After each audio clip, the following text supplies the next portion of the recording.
From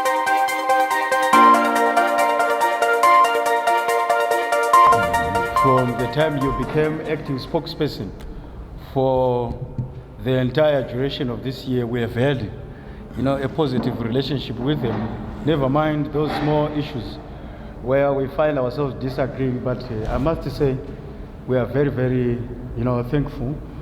We called you today for this special press conference. It's a special weekly press brief, unlike others, because for those of you who might be, in fact, everyone is aware, not anyone, not those of you, everyone is aware that the month of November, for us here at the ruling party, it is a crossover month for a variety of things that I will leave to Comrade Acting Spokesperson to share with you, and Comrade Mahia, for those who are not familiar with him, but I'm sure he has been our usual colleague on these occasions, is the Secretary of the War Veterans.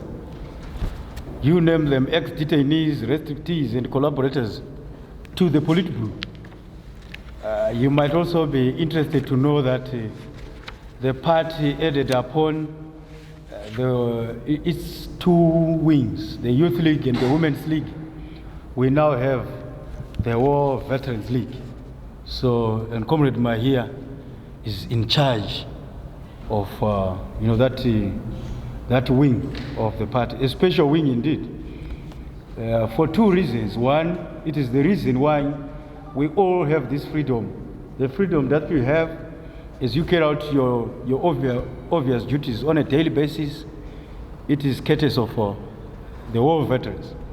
And secondly, of course, now that I alluded earlier that this is a special month, you are pretty aware of the historic watershed role that was played by our war veterans to ensure that the new dispensation is given birth to. Needless to talk about the exploits of Comrade Mahia, who probably had to endure quite very regrettable and unfortunate Comrade Acting Spokesperson. He became a detainee once more in an independent Zimbabwe, this time around not from the enemies of the Republic as it were, but from some among his compatriots, and even at the hands of some born frees. I don't need to say much, but it's an emotional month, one that Comrade CHINAMASA will share with you. So I will not waste much of the time. It's over to you, Comrade Acting Spokesperson. Once it's done, then Comrade Mahia will give you a few remarks. No, thank you very much for your support to this weekly brief. And I wanted to thank my colleague, Comrade Mahia, for joining me on this most important occasion. This brief today is a very significant one because we felt that time has come, especially during this month of November, to say something about the events that took place in November 2017. And with Comrade Mahia here, he's going to assist me just to sketch out the events that took place before and that precipitated the events on November 2017. I also take the opportunity, I was asked, I think, a press conference ago or two press conferences ago, I was asked a question about the achievements of the new dispensation. And I think I indicated that I needed more time to put the facts together. More particularly, not that I was ignorant of the achievements, but I felt that there were so many and I needed time to distill the most important events and achievements during that period. That is the 3 years after November 2017. So I'll have occasion to touch on that. I also have occasion to touch briefly on the Transitional Stabilization Program and also briefly on the recently launched by His Excellency our President, Comrade D.D. Mnangagwa, the National Development Strategy 1. So I'll give you that, and also I'll have something to say about Gugraundi, if you allow me, as well as just to mention what may some highlights of the November 2017 events. So allow me to read my lengthy statements. This month, the month of November, and in these weeks in particular, have become a sacred weeks for us in Zanu PF and the people of Zimbabwe in general. November is a special month in so many ways, given that it is this month that the people of Zimbabwe and us in Zanu PF in particular reflect on the pain and the joy that ensued when we saw light at the end of the tunnel. Many of us recall that following a series of regrettable events that started in 2015, when then Vice President E.D. Mnangagwa had to endure nearly 3 years of sustained, unprovoked attacks by the fallen G40 cabal. He was served with his marching orders, as we all know, on the 6th of November 2017, in what was an attempted bedroom usurpation of the Executive Constitutional Authority of the President by the fallen gangsters working with the former First Lady. The 6th of November 2017, at exactly 4:45, is a day that the whole nation was plunged into despair, anguish, and anxiety, as no one could speculate what had to become the future of this, our beloved republic. The former late President, Comrade E.R.G. Mugabe, was aging.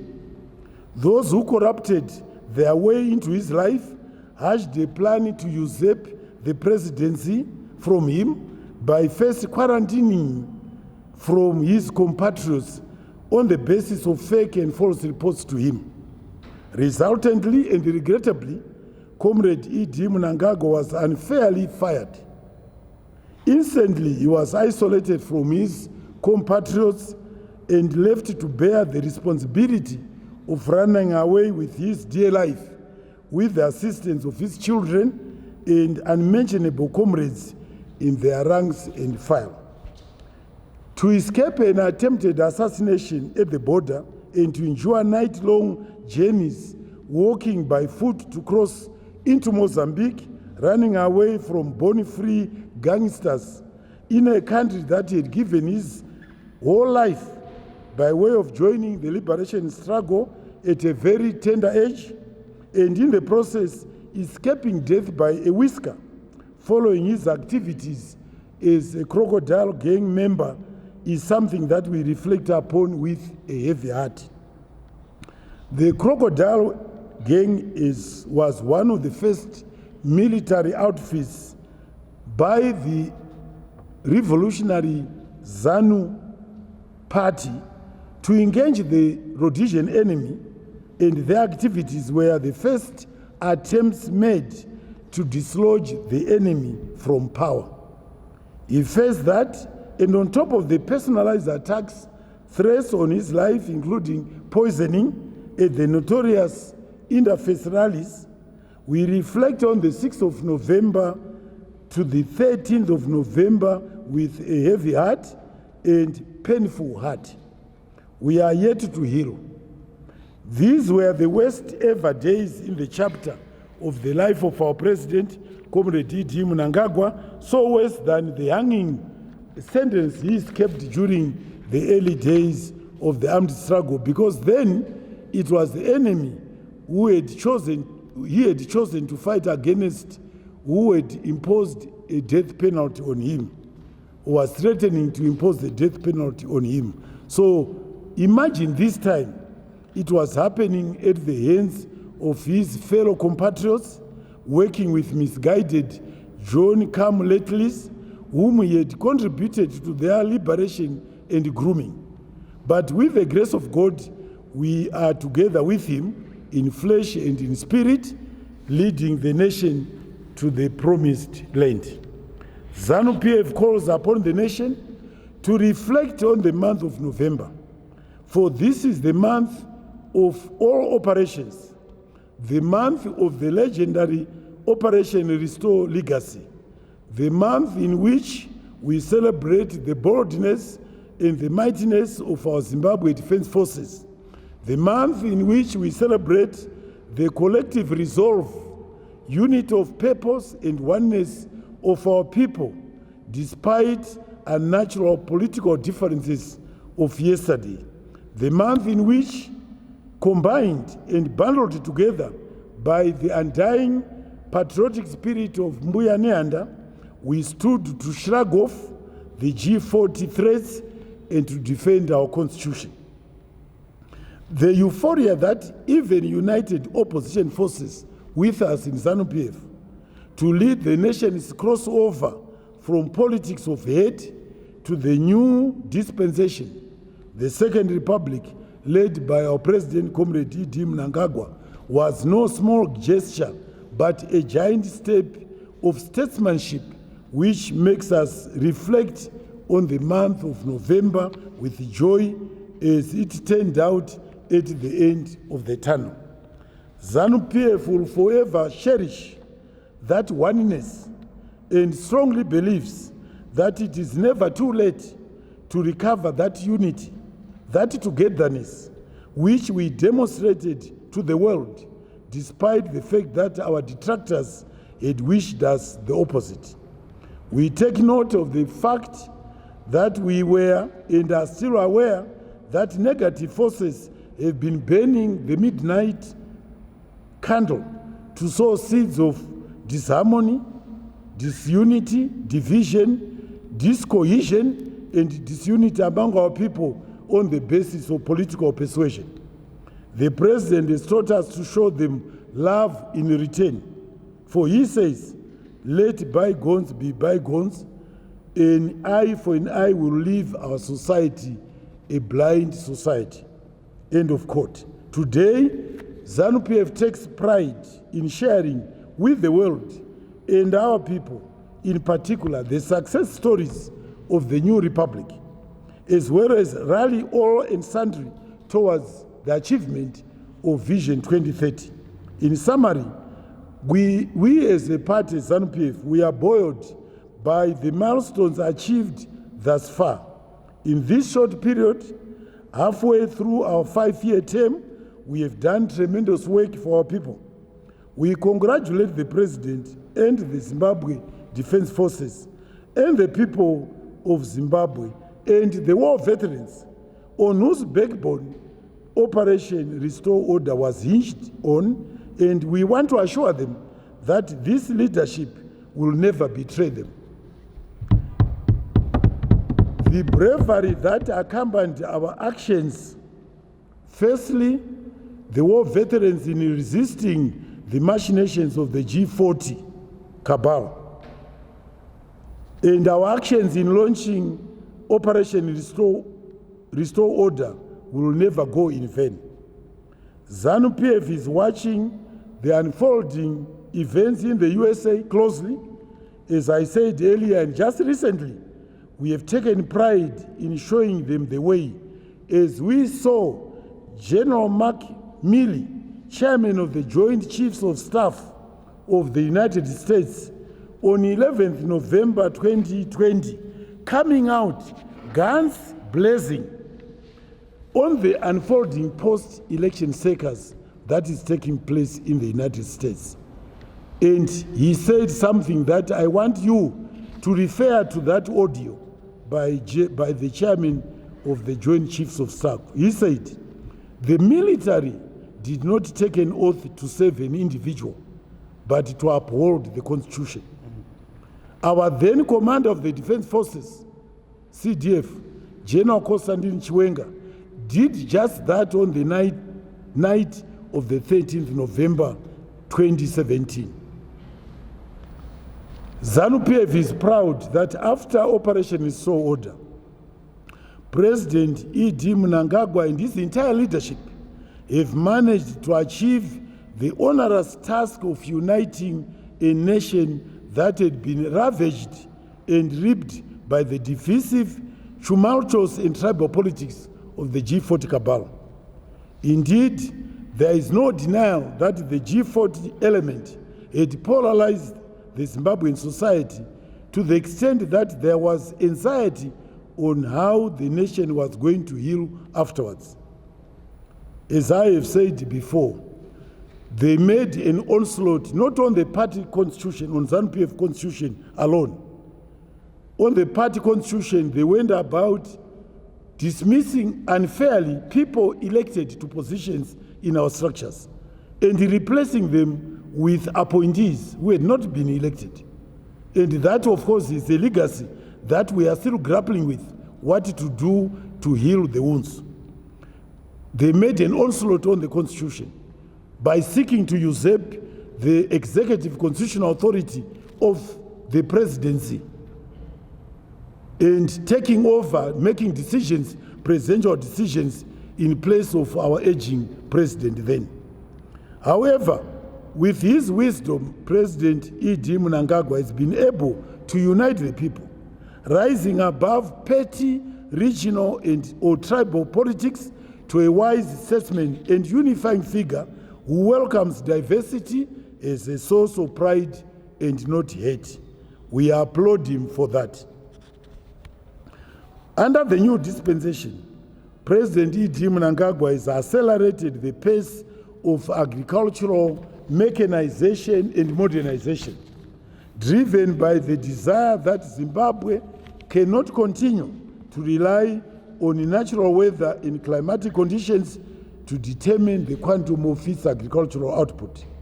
After reuniting us with our land, the next obvious thing is, and it's always been, production. The massive agricultural mechanization program ongoing is exactly what the nation needs to achieve food self-sufficiency rather than importing.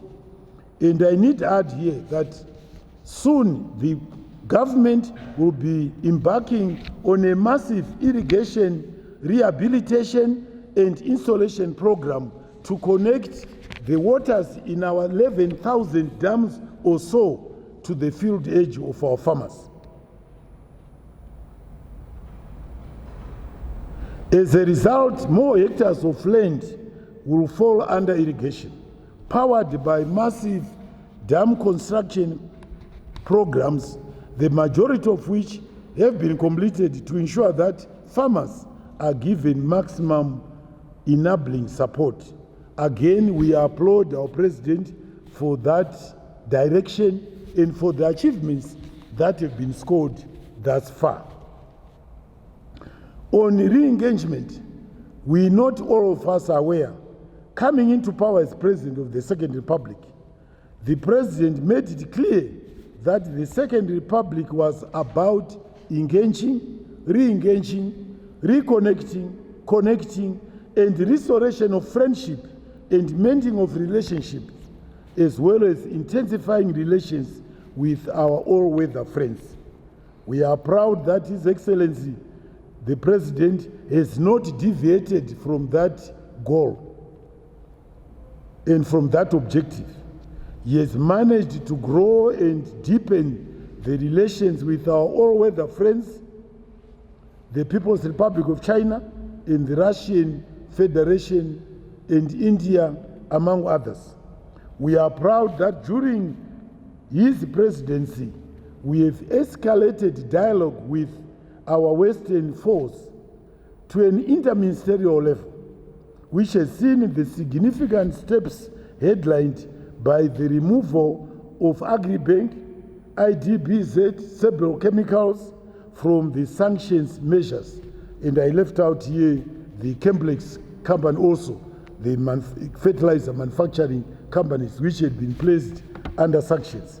We have seen removal of those sanctions thus far. There is now engagement between government and those who have maintained a hostile policy and posture on us. Although the USA is threatening more sanctions, we are proud that some countries in the EU have warmed to our innocence and are ready to engage with us.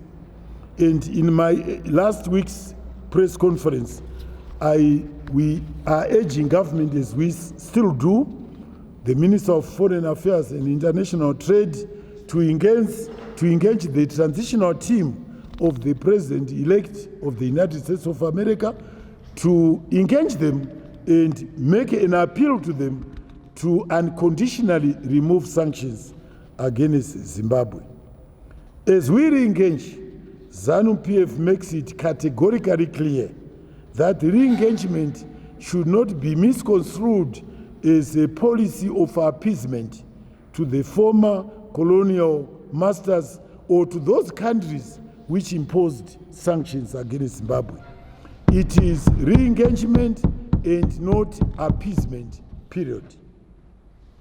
On political reforms, ZANU-PF is happy and proud to note that under President E.D. Mnangagwa's leadership, the nation has seen significant gains in terms of political reforms, which have seen the relaxation of and repealing of laws that were constraints on our people's freedoms.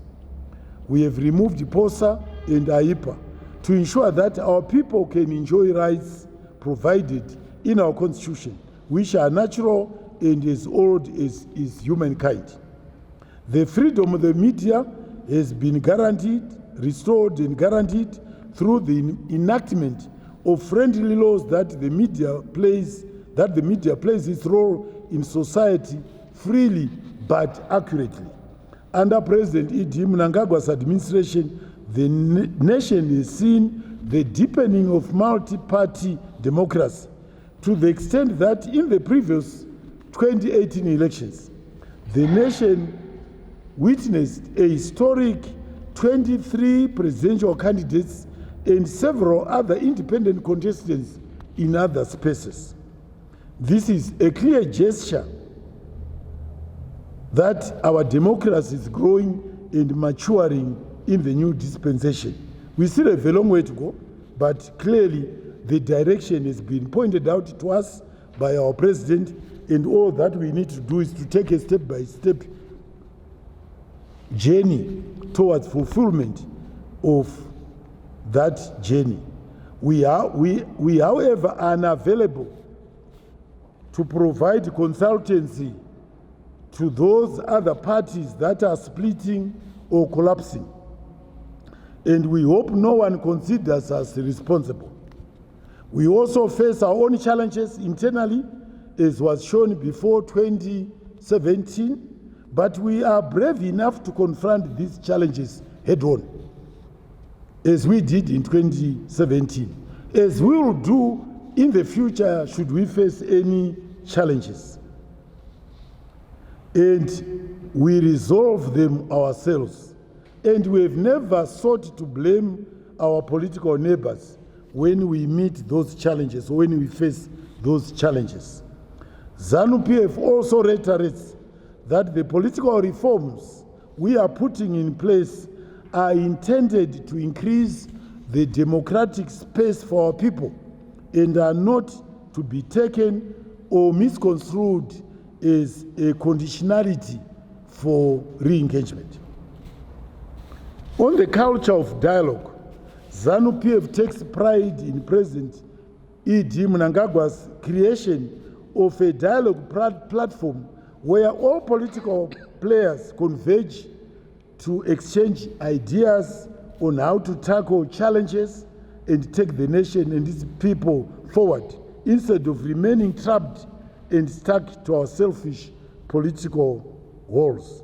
We are proud of the positive response that Pollard received, which makes it the only platform of convergence between and among major political players in the country. In fact, we have said so repeatedly, CHINAMASA and his coterie of players are welcome to join Pollard at any time. He must stop posturing, he must stop punching above his weight. Indeed, the creation of Pollard demonstrates the statesmanship of President E.D. Mnangagwa. ZANU-PF believes that elections come and go, and when they go, the immediate task is to bury election fever and quarrels associated with contestations and focus on delivering service to our people. This is the purpose of Pollard: politics of weaponizing hate, sabotage, violence, smearing the nation, and undermining leadership and due process is not only a character of the Stone Age era, but alien and anti-people. Those who reject dialogue and opt for violence will continue to be punished by the laws and our constitution, while the masses of our people will finish them off come election time in 2023. ZANU-PF believes that leadership is dialogue because dialogue is leadership. We fought for the liberation and independence of everyone and everything Zimbabwean: people, animals, trees, birds, fish, and our natural environment. We fought for mastery of our own resources. As such, there is no Zimbabwean that does not owe us an acknowledgement. I mean, owe ZANU-PF an acknowledgement, despite the severity of our political differences, of whatever amount of disdain some minority sections might have on us. As such, ZANU-PF makes it known today on this platform, and will keep on reminding you that this is the home of the people's revolution. And therefore, we are, as we have always said, open to dialogue with any Zimbabwean, just as much as we are open to anyone who wishes to trace or to retrace their roots back to ZANU-PF. On infrastructure revolution, when he took his oath of service as president, His Excellency Comrade E.D. Mnangagwa declared that Zimbabwe is open for business. This was a deliberate policy to open up the country for investment, both local and foreign direct investment. Under the previous dispensation, investment had been thrown out of the window through some of our legislation, which may have been considered relevant at the time, but imperatively required adjustment in the current framework.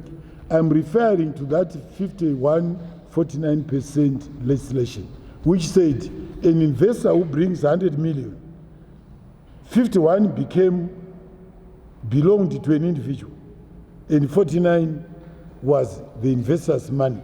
That clearly was not a reasonable legislation in terms of attracting investments, which is since that portion has since been amended. For this reason, the new dispensation has pinned infrastructure revolution as a critical enabler of investment into the country. The roads rehabilitation programs currently underway, the massive opening up of the society to information communication technologies, the expansion of power generation plants, and the amendments to the legislative framework attests to the seriousness of the new dispensation and President E.D. Mnangagwa's administration to investment and economic growth through production. In his maiden speech to the masses of our people in the world, President E.D. Mnangagwa proclaimed a zero tolerance to corruption at every level of society. In his own words, those, and I quote, "those accused of corruption will have to carry their own cross before the law, and justice will be meted out without fear or favor. End of quote. I want to emphasize here that when people are arrested, they are arrested by independent institutions of government who are mandated to fight corruption, who are mandated to arrest people suspected of commission of corruption. And the president has no role to play in arrest, prosecution of would-be corrupt people. That is the responsibility, firstly, of the Zimbabwe Republic Police, secondly, of the Zimbabwe Anti-Corruption Commission, and other agencies who may be mandated to fight corruption, ZIMRA and so forth.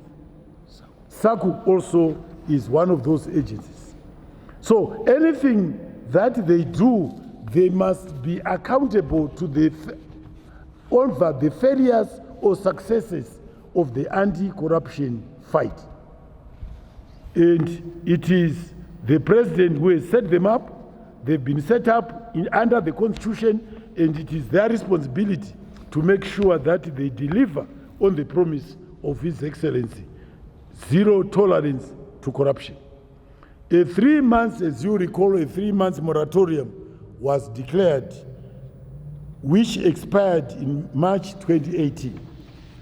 It was extended to end of April 2018, where all those who had started the process of corruption from the old dispensation were required to return their loot or proceeds of corruption in exchange for their freedom, for the stay of prosecution or pardon. We all know a record of $700 million was recovered, and we say hats off to the president. Those who did not heed to this moratorium and did not return have faced the law, and some are still facing it, and their cases are pending. Those who have been fingered as being on the wrong side of the law have been either dismissed from cabinet, party ranks, while some have been convicted. An often asked question is what happened to the criminals who surrounded the former president, as announced in November 2017. Those who have been charged have had their cases before the courts, and we have no right to interfere with the courts on what to do with them. The courts are independent and should remain so. Justice does not operate that way. The government, the executive, should never interfere in the administration of justice. Of course, some of those criminals around the former late president ran away and are now fugitives from justice, and processes which have begun for them to be, and processes have begun to have them extradited back to face the law and clear themselves. The president has revamped the Anti-Corruption Commission and put in place in this commission in the safe and able hands of Justice Matanda Moyo, which has seen the institution viciously sniffing out corrupt elements in our society. To complement the efforts of the Zimbabwe Anti-Corruption Commission, the president instituted SACU as an anti-corruption unit to ensure that all hands are on the deck when it comes to dealing with this cancerous societal vice. The two anti-corruption units have done their job diligently without fear or favor, and the party stands with them 1,000%. Those who have committed to fighting those two institutions or three institutions, including the police, either have a cup of worms that smacks of corruption themselves, or if they don't have, they must redirect their energy to fighting corruption, period. On COVID-19 disaster, one of the major scores that we are proud of our president, His Excellency E.D. Mnangagwa, and the Second Republic is Zanu PF, is the manner in which the nation has handled the COVID-19 pandemic. Although nobody anticipated it and was never part of our vision, it was never part of the imponderables that we thought we would face, its presence became imminent, leaving a trail of massive disruption of economies across the world, and thousands upon thousands of deaths worldwide. Some prophets of doom, including the media, wrote Zimbabwe off, projecting that millions of Zimbabweans were going to die. To date, as I speak to you now, the 19th of November 2020, we have lost 261 Zimbabweans, notwithstanding that the world around us is in sixes and sevens as a result of this pandemic. On a score of performance in the fight against COVID-19, Zimbabwe has been favorably rated among countries at 138 countries,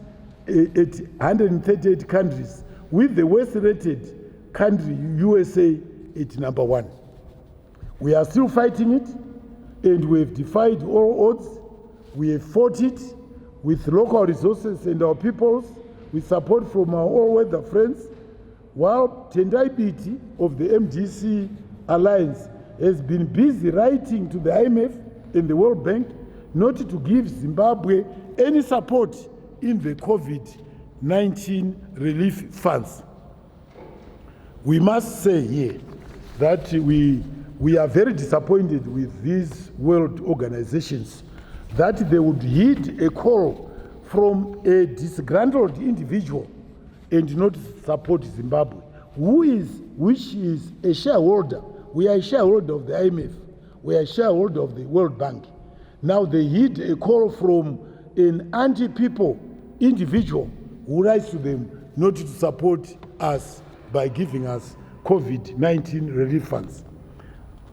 On our own, we have improved on our disaster preparedness as a nation, despite working under an environment of sanctions imposed on us at the request of the MDCs. To this end, Zimbabwe and Zanu PF deserves respect. Now, I want to address you now on the recently launched national development strategy. The ruling party, ZANU-PF, is pleased to congratulate His Excellency, the President, Comrade E.D. Mnangagwa, for launching the 5-year national development strategy. 1, to run from January 2021 to December 2025 under the theme towards a prosperous and empowered upper middle income society by 2030.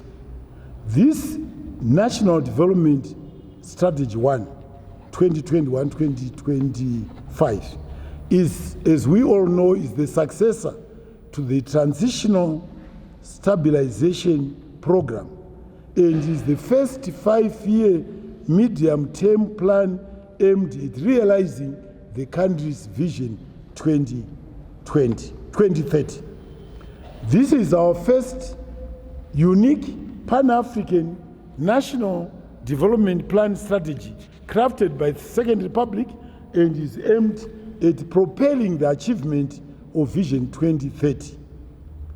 It is a national development strategy that has taken into account international best practice and the dictates of Africa's Vision 2063, which is our Pan-Africa's 50-year development agenda running from 2013 to 2063. The plan has also been guided by the International Blueprint on Poverty Reduction, that is the UN Sustainable Development Goals running from 2016 to 2030. His Excellency the President is to be applauded for coming up with this economic document which aims at creating a prosperous Zimbabwe with an economic growth of 5% of gross domestic product per annum, thus joining Africa's fastest growing economies. Over the past few years, Africa has been home to some of the fastest growing economies, and we are happy that through the effective implementation of this document and our concerted efforts, Zimbabwe will be counted also among the top. ZANU-PF therefore calls upon all Zimbabweans, regardless of political affiliations, to join hands and make the growth rate envisaged in this plan a reality. This high inclusive growth rate should improve the standard of living of all Zimbabweans. We are very pleased as a party that the plan is focused on some of the following priorities and critical areas, which have always appeared in our manifesto and resolutions from our annual party conferences. And these are achieving sustainable economic development, namely macroeconomic stability and financial re-engagement. 2, inclusive economic growth. 3, governance. 4, structural transformation. 5, human capital development. 6, image building and international engagement, re-engagement and investment promotion. 7, social protection of the marginalized and of our population. Youth development and gender. So far, I must say that we need to work harder to achieve inclusivity for the youth and gender. Also 9, devolution. 10, infrastructure and utilities. And 11, health and well-being, and many others mentioned in the National Development Strategy 1 document. This strategy is organized around the above interconnected pillars that are aimed at achieving Vision 2030. These key pillars will enable economic growth through policy interventions and the related increased investments in agriculture, mining, manufacturing, tourism, energy, public infrastructure, improved service delivery in education and health, as well as expanding the frontiers of the digital income.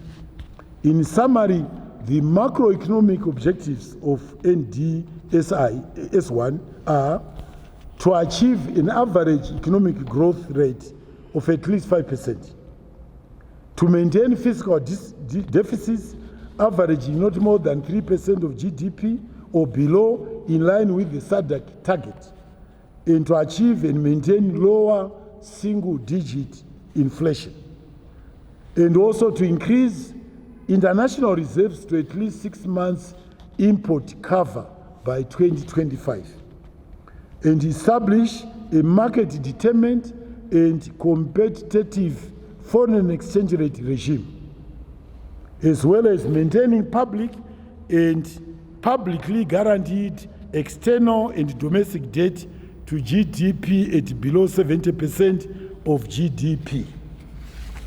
We want, under this national development strategy, to maintain a current account balance of not more than minus 3% of GDP, and to create 760,000 jobs, formal jobs that is, over the 5-year strategy period.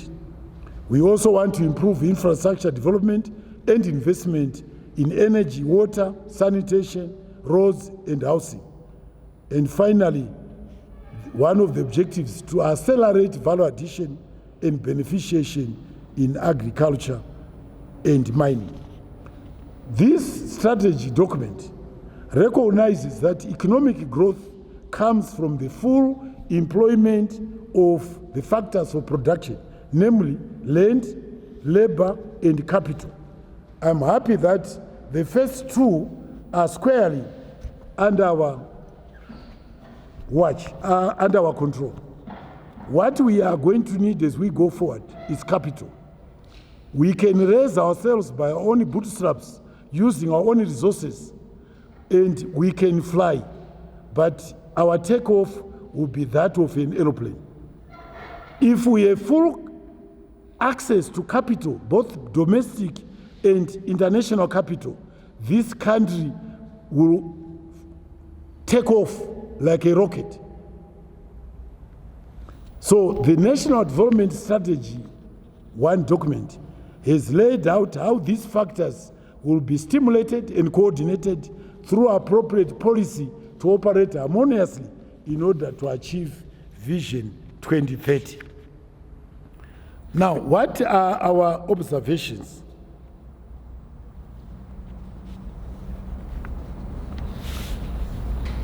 We are making this, ZANU-PF is making these key observations. Government must continue to focus on the following enablers to achieve Vision 2030. It must continue dismantling the parallel market for foreign exchange, foreign currency, i.e. penalize the private sector conglomerates that fuel this activity, if that is the case. Leverage trade policy as a stimulus for growth to open up new markets for mining and agricultural produce. 3, leverage gold as a stimulus for growth and mobilization of domestic savings. I was talking about access to capital. Gold is one such where we could, with good management, we could mobilize domestic savings.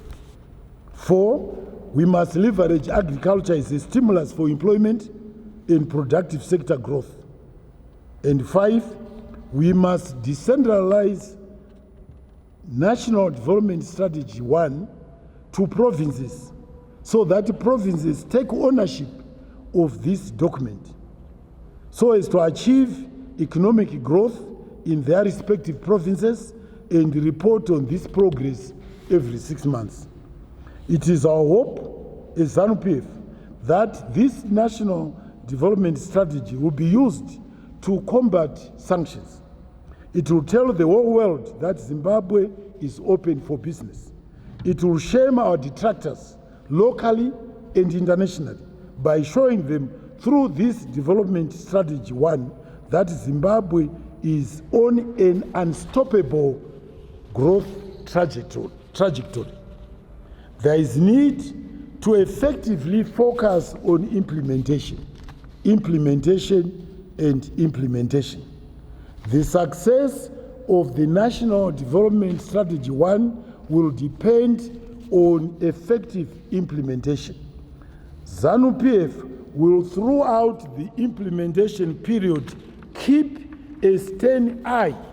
I want to repeat, ZANU-PF will keep a stern eye on ministries, government departments, parastatals, and other state institutions and agencies responsible for implementation of various facets of the National Development Strategy.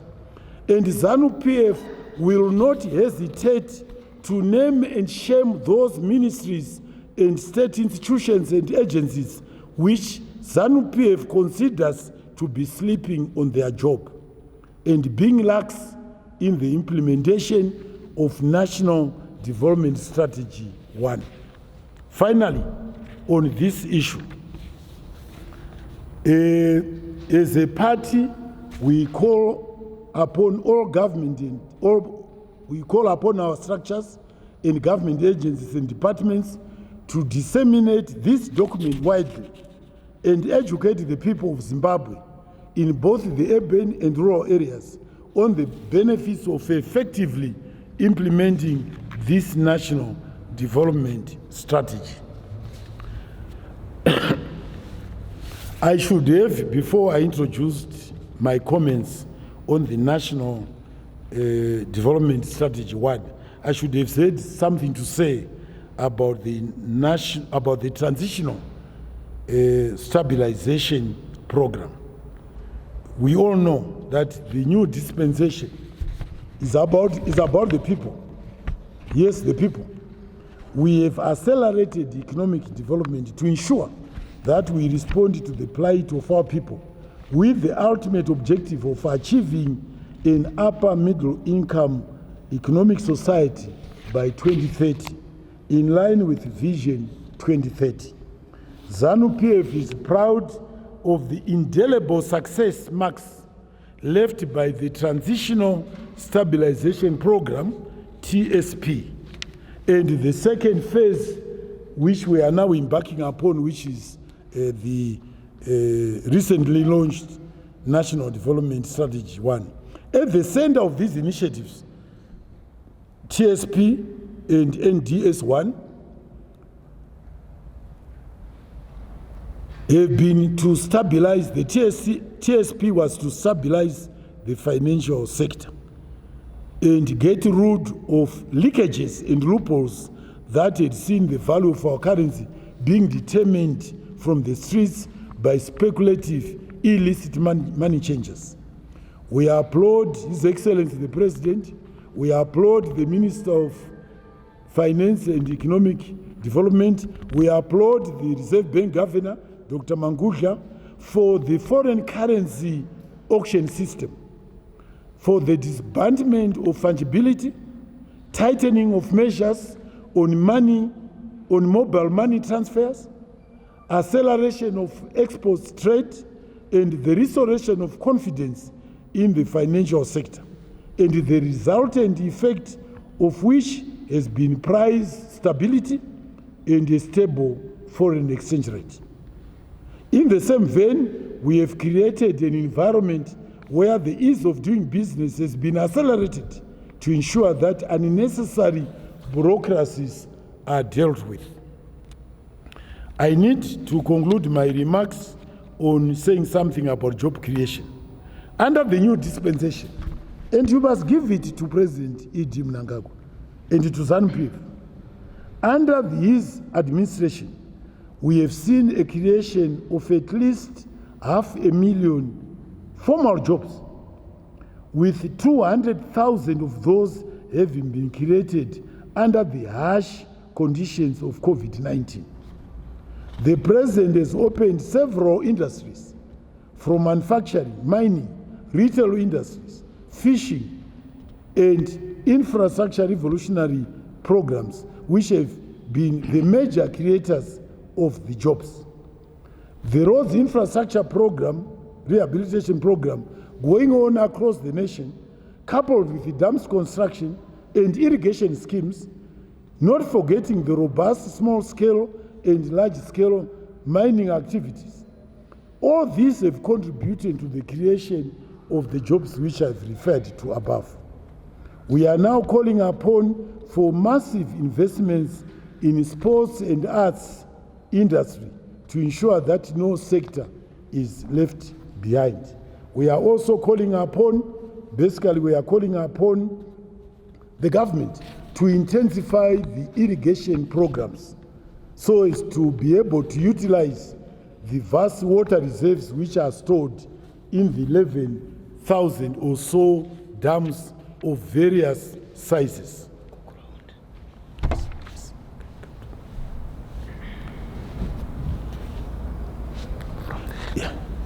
As I sum up this special update since Operation Restore Legacy, and I'm going to give some opportunity to Comrade Mahia to say something about the events preceding Operation Restore Legacy. I must say we faced our own fair share of challenges and obstacles, chief among them being continued sanctions.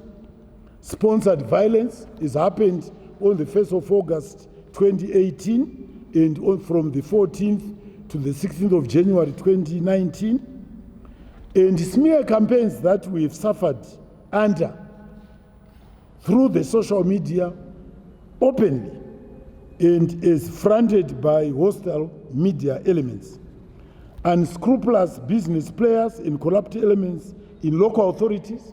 We are all aware that what has been going on in our local authorities is the MDC-run local authorities, Harare, Bulawayo, you name them, Gweru, you name them, Mashingo. Anywhere where you see the footprints of MDC, you must immediately smell corruption. All this has happened, and we have been able to overcome them, notwithstanding that we also suffered from the ravages of Cyclone Idai, COVID-19, and 2 successive droughts, very erratic rainfall supplies, which it requires us now that we should intensify irrigation programs. We are, however, happy to have done so much despite these harsh conditions. And as we round up the year, we do so with pride, with our heads held high, with our confidence doubled, tripled, knowing full well that we shall overcome. As far as we are concerned, 2023 election is a foregone conclusion. In fact, it's over before the people vote.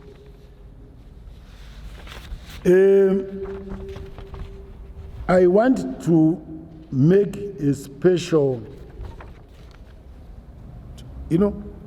we must, where credit is due, we must give it. And I want to give credit to His Excellency for his bravery in tackling a thorny issue which was considered a taboo and could not be discussed or debated and so forth. I refer to the Gukura Hundi issue. This is a milestone achievement and an act of courage and bravery on the part of His Excellency, Comrade E.D. Mnangagwa.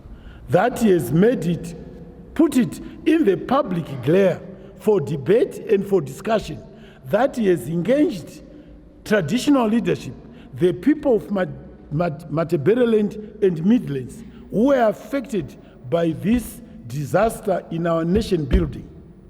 We need to give him all the plaudits that he deserves. I now give my colleague here just an opportunity to say... memoirs. His memoirs. Yeah, not entirely. His memoirs will take many books. To say the role of the war veterans. I mention this because the war veterans are the guarantors outside the Constitution, are the guarantors of the political stability of this country, are the guarantors of the democratic constitution that we have enacted as a nation, are the guarantors of the continuing and continued prosperity of this country. When they think that we are straying, you can count on them to call the shots. You can count on them to crack the whip. And I'm happy for the role that they played in the lead up to Operation Restore Legacy. It was very clear the Constitution was being violated, not just of the nation, but also of the Zanu PF. It was all very clear in full view of everyone. It was the Zanu, it was the war veterans who stood firm and principled to oppose what in fact was taking place. And I want to give Comrade Mahia, who was one of the pillars of that movement, spearheaded by the war veterans. Let's not forget also that it was the war veterans when they thought that we were lax in fulfilling the objectives of the land of the armed struggle, that is the repossession of our land. It was the war veterans who called the shots and said, you have to.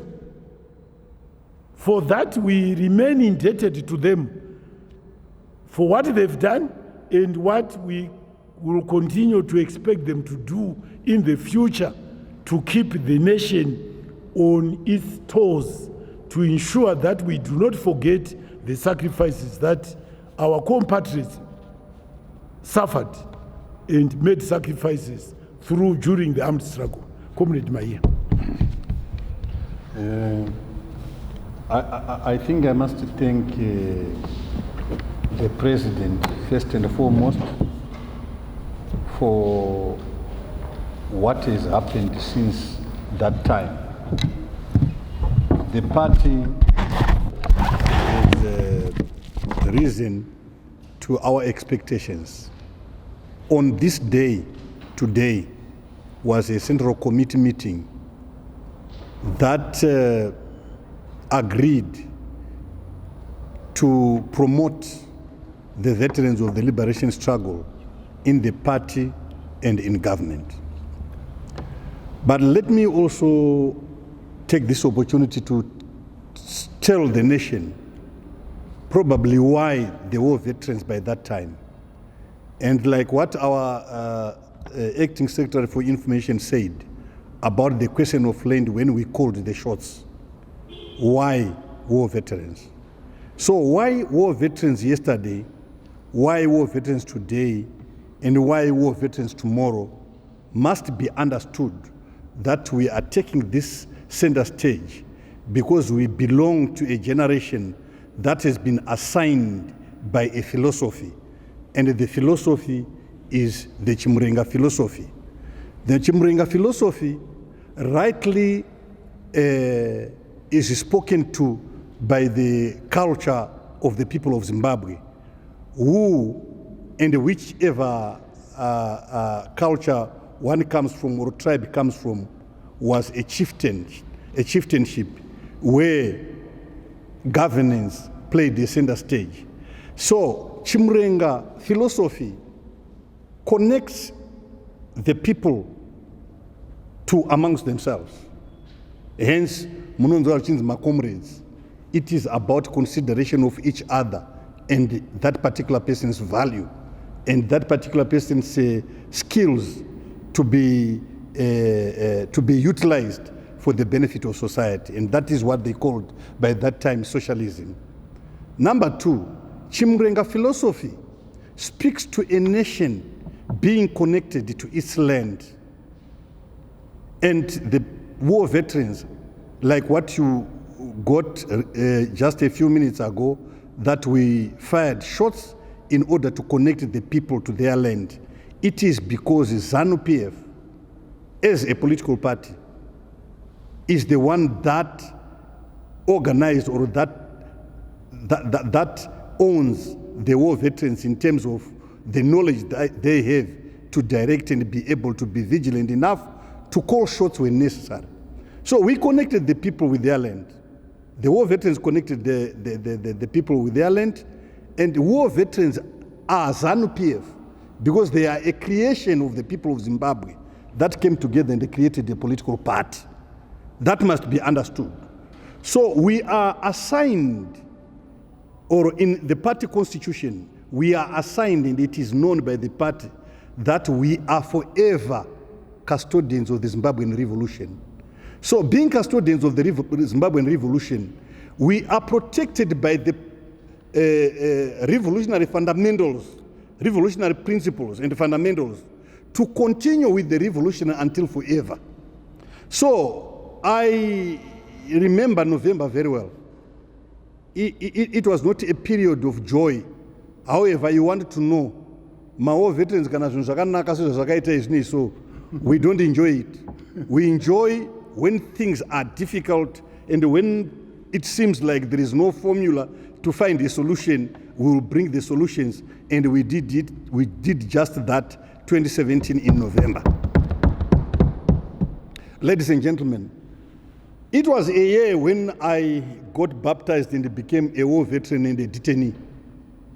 It was a time when my personal relationship with the Comrade Matema Danda came to its highest, and it is even difficult today for me to think that one day I may lose that relationship and that friendship with him, because it was a time that the old dispensation was the hardest and the most cruel than ever to us.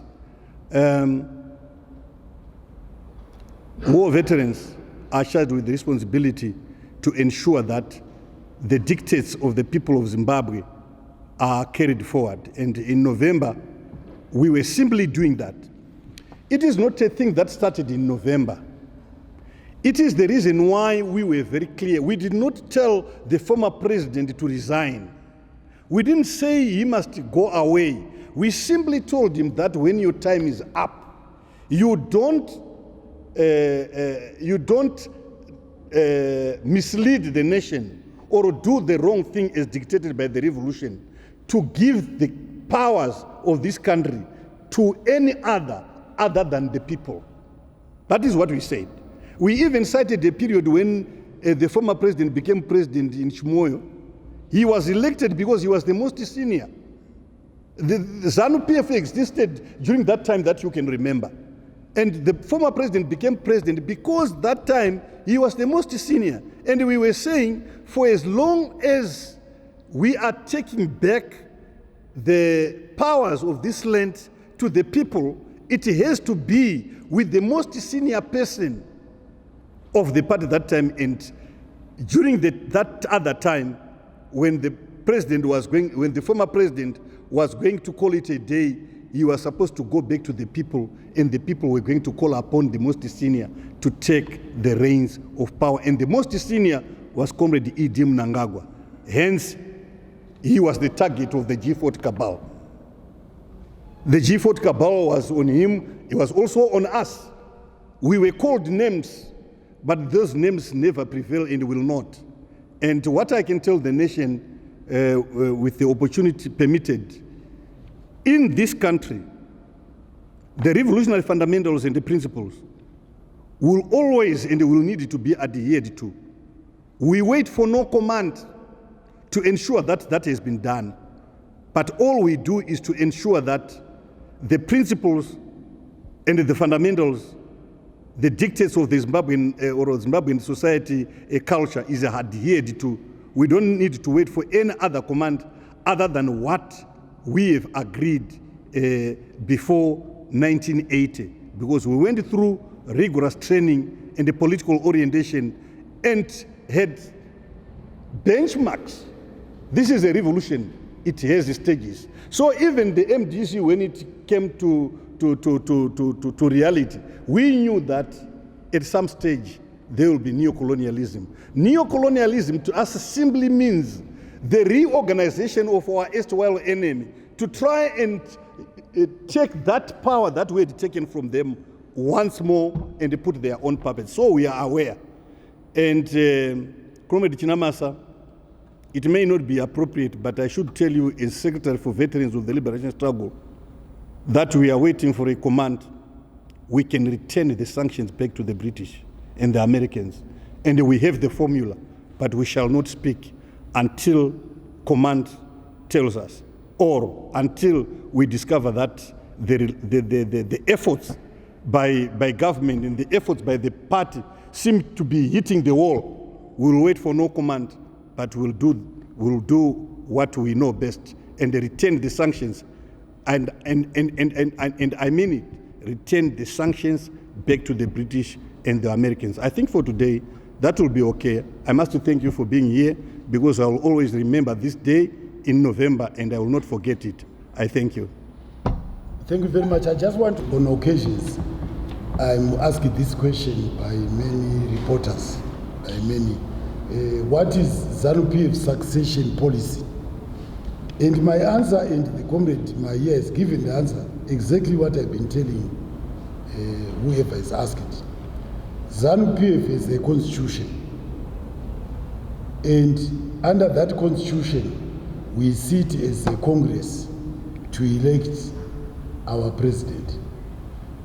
In 1977, as Comrade Maia has made reference to, a lot of the leadership had fallen by the wayside when the armed struggle was being fought.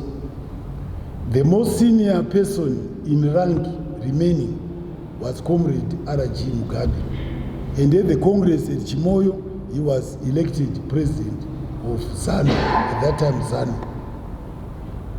In November, exactly on the basis of the president in 1977, exactly that is what happened.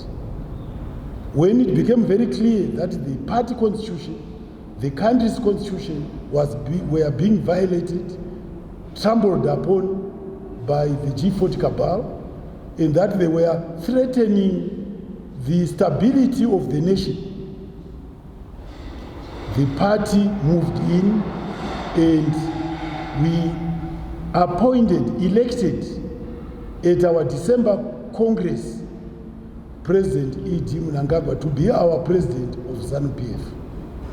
Before the Congress, the highest ranking organ in our party, on the 19th of November 2017, which resolved that the former president should resign and that Comrade E.D. Mnangagwa should come and take over,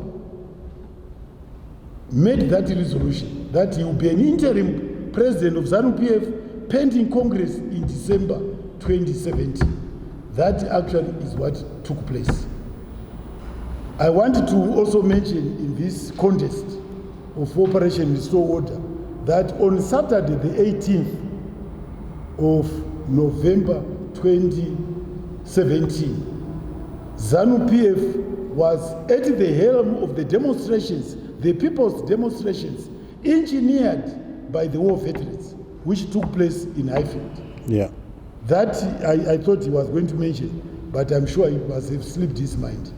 That was a very significant event in the history of our country, that the population countrywide came together, spearheaded, motivated by the war veterans, came together to assemble to demand that there should be change.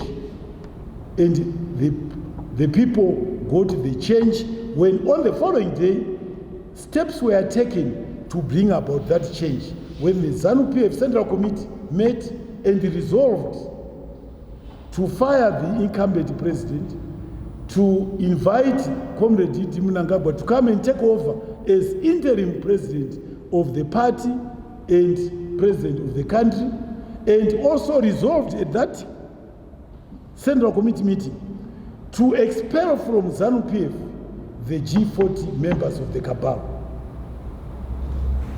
And this is why they are running all over. Whatever they say, they are not members of ZANU-PF. Those who were expelled by the Central Committee of ZANU-PF on the 19th of November 2017. So the key dates in November that you need to take into our memory are the 6th of November, when our president, then vice president, was dismissed from both government, from his position in government and from his position as a party, again under the activities of the G40 cabal. Then on the 13th of November, Monday evening, the statement by then General Chiwenga, who was the commander of the defense forces, that it was important to uphold our constitution and that enough was enough. That date is very important. And also the statement by now our foreign minister, General S.B. Moyo, the following day, to say steps will be taken, measures will be taken to make sure that the republic is protected against the criminal elements who had surrounded the former president. And of course, the 18th, like I've mentioned, that was the mass meeting in Highfield. Then the 19th of November 2017, meeting of the Central Committee, the highest organ in ZANU-PF, which made those resolutions which I've mentioned. Then on the 20th, there was a parliamentary caucus of ZANU-PF to take the resolution to impeach the former president the following day. That is the 21st of November. The resolution of the Central Committee had given the former president until midday on the following day, that is the 20th, to resign, or if he failed, to face impeachment proceedings. He didn't. He didn't take the Central Committee seriously. And as a result, the parliamentary caucus had to meet and agree to take that resolution to embark on an impeachment proceedings, which they did on the 21st of November 2017. And during the proceedings of the impeachment, it was then that we received a letter of resignation from the former president. I will have time, we are still too close to the events. There are a lot of behind the scenes activities that take place, which is still too early to mention them. I think as we go further away from November 2017, we'll have occasion to educate or to inform the public of the behind the scenes activities and the different roles that were played by Comrade Maye, by some of us, the little roles that we played in bringing about the new dispensation. That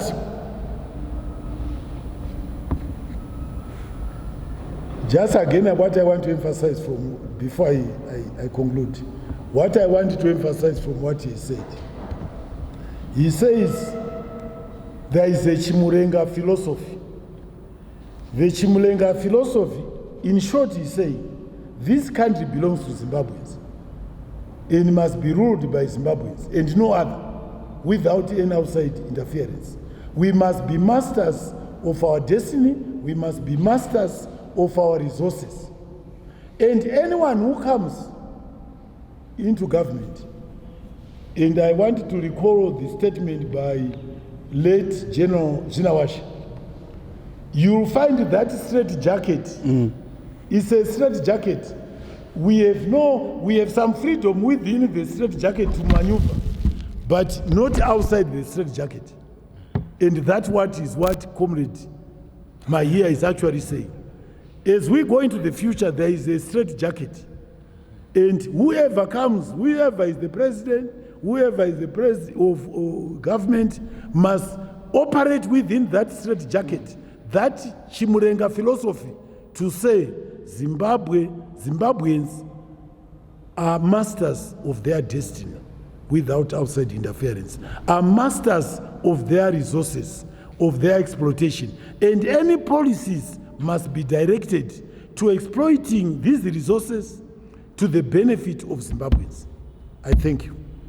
Thank you very much.